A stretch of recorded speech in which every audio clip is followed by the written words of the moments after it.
My name is Olivia Martin, and I am a member of the Family Relations Committee for DanceBlue. I am so excited because today I get to read with you all the fascinating, incredible story of Mr. Flat Stanley. So the book that we're going to be reading is about Invisible Stanley, and I will be reading to you chapters 1 through 3, and then you get to hear from 2 other members of Family Relations who will read the rest of the book with you. So, Flat Stanley, Invisible Stanley is written by Jeff Brown.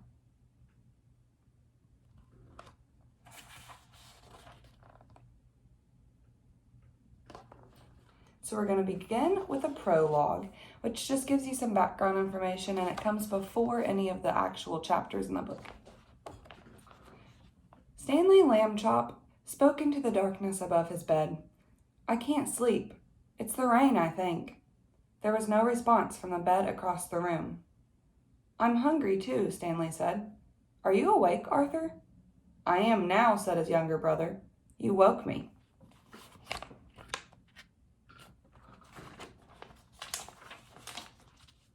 Stanley fetched an apple from the kitchen and ate it by the bedroom window.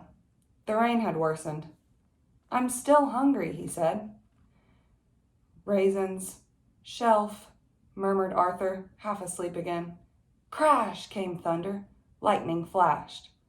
Stanley found the little box of raisins on a shelf by the window. He ate one. Crash! Flash! Stanley ate more raisins. Crash! Flash! Arthur yawned. "Go to bed. You cannot be hungry still." "I'm not actually." Stanley got back into bed. "But I feel sort of, different, I guess." He slept.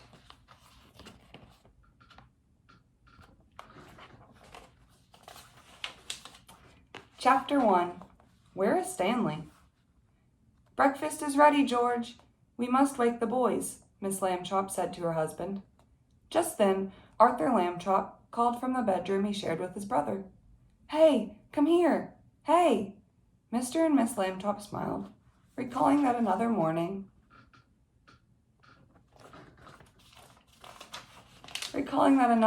had begun like this. An enormous bulletin board, they discovered, had fallen on Stanley during the night, leaving him unhurt, but no more than half an inch thick. And so he had remained until Arthur blew him around again, weeks later, with a bicycle pump. "Hey," the call came again. "Are you coming? Hey!" Miss Lambchop held firm views about good manners and correct speech. "Hay is for horses, not people, Arthur," she said as they entered the bedroom. "As well you know." "Excuse me," said Arthur. "The thing is, I can hear Stanley, but I can't find him." Mr. and Mrs. Lambchop looked about the room. A shape was visible beneath the covers of Stanley's bed, and the pillow was squashed down, as if a head rested upon it. But there was no head.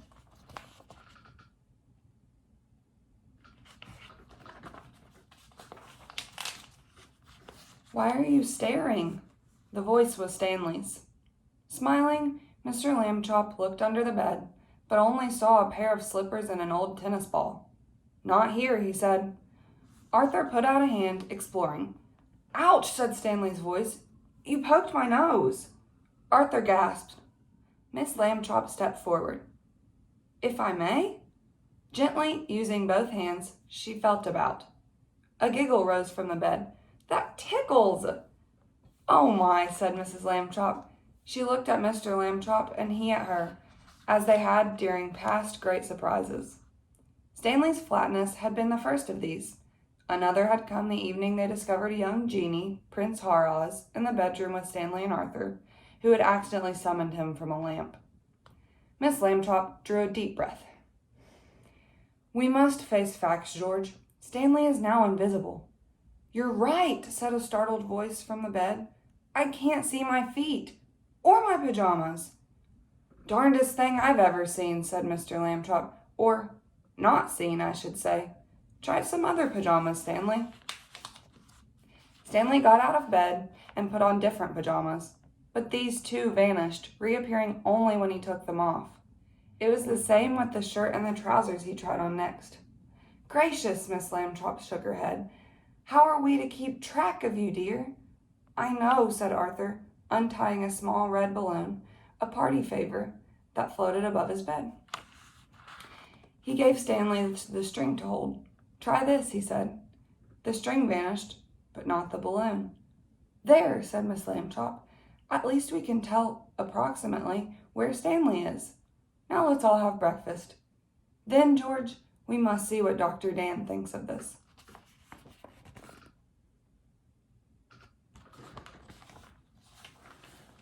Chapter 2, Dr. Dan. What's that red balloon doing here? Asked Dr. Dan. Well, never mind. Good morning, Mr. and Mrs. Lambchop. Something about Stanley, my nurse says. He's not been taken flat again. No, said Miss Lambchop. Stanley has remained round. They mostly do, said Dr. Dan. Well, let's have the little fellow in. I am in, said Stanley, standing directly before him. I'm holding the balloon. Ha ha, Mr. Lambchop, said Dr. Dan. You are an excellent ventriloquist, but I see through your little joke. What you see through, said Mr. Lambchop, is Stanley.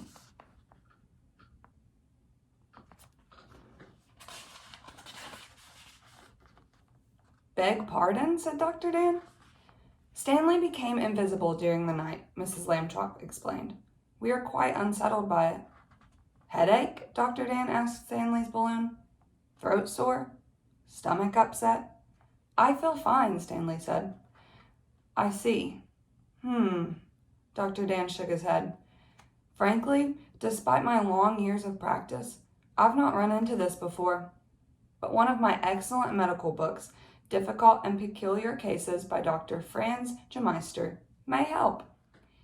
He took a large book from the shelf behind him and looked into it. Ah, disappearances, page 134. Not much here, I'm afraid. France, 1851, a Madame Polink vanished while eating bananas in the rain. Spain, 1923, the Gonzalez twins, age 11, became invisible after eating fruit salad. Lightning had been observed. The most recent case, in 1968, is Ombuk, an Eskimo chief, last seen eating canned peaches during a blizzard. Dr. Dan returned the book to the shelf.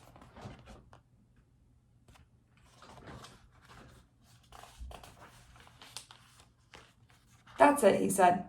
Gemeister suspects a connection between bad weather and fruit. It stormed last night, said Stanley, and I ate an apple. Raisins, too. There you are, said Dr. Dan. But we must look on the bright side, Mr. and Mrs. Lambchop. Stanley seems perfectly healthy, except for the visibility factor. We'll just keep an eye out on him. Easier said than done, said Mr. Lambchop. Why do his clothes also disappear? Not my field, I'm afraid, said Dr. Dan. I suggest a textile specialist. We've kept you long enough, Doctor, Mrs. Lambchop said. Come, George Stanley. Where are you, Stanley? Just hold the balloon a bit higher, dear. Goodbye, Dr. Dan. By dinner time, Mr. and Mrs. Lambchop and Arthur had become quite sad. The red balloon, though useful in locating Stanley, kept reminding them of how much they missed his dear face and smile. But after dinner, Mrs. Lambchop, who was artistically talented, replaced the red balloon with a pretty white one.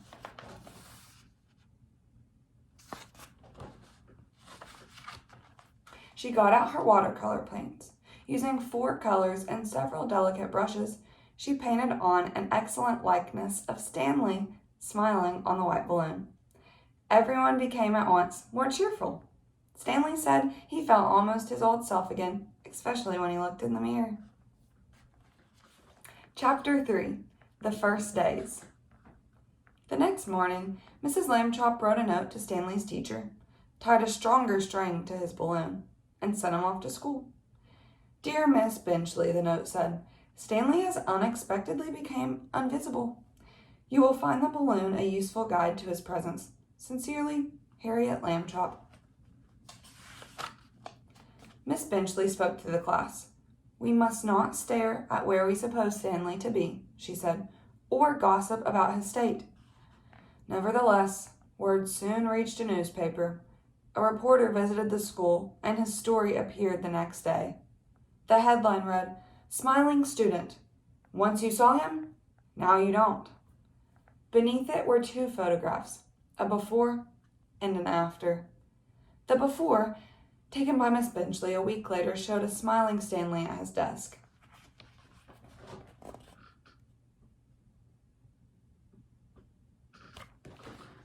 The after, taken by the reporter, showed only Stanley's desk and his smiley face balloon bobbing above it. The story included a statement by Miss Benchley that Stanley was in fact at the desk, and to the best of her knowledge, smiling. Mr. and Mrs. Lambchop bought several copies of the paper for out-of-town friends. Her colorful balloon artwork lost something in black and white, Miss Lambchop said, but on the whole, it had photographed well. Arthur said the invisible boy's brother would have been an interesting picture, and that Stanley should suggest if the reporter came around again. Being invisible offered temptations. Mr. and Mrs. Lambchop warned, but Stanley must resist them. It would be wrong to spy on people, for example, or to sneak up on them to hear what they were saying. But the next Saturday afternoon, when the Lambchops went to the movies, it was Arthur who could not resist. "Don't buy a seat for Stanley," he whispered at the ticket window. "Just hide his balloon. Who would know?" "That would be delightful, dear," said Miss Lambchop. "4 seats, please," she told the ticket lady. "We want one for our coats, you see." "Wasn't that deceitful? Sort of?" Arthur asked as they went in. "Not in the same way," Mr. Lambchop said, tucking Stanley's balloon beneath the seat. Just as the film began, a very tall man sat directly in front of Stanley, blocking his view. Mr. Lambchop took Stanley on his lap, from which the screen was easily seen, and the people farther back saw right through him without even knowing it. Stanley greatly enjoyed the show. "See," said Arthur as they went out, "Stanley didn't even need a seat."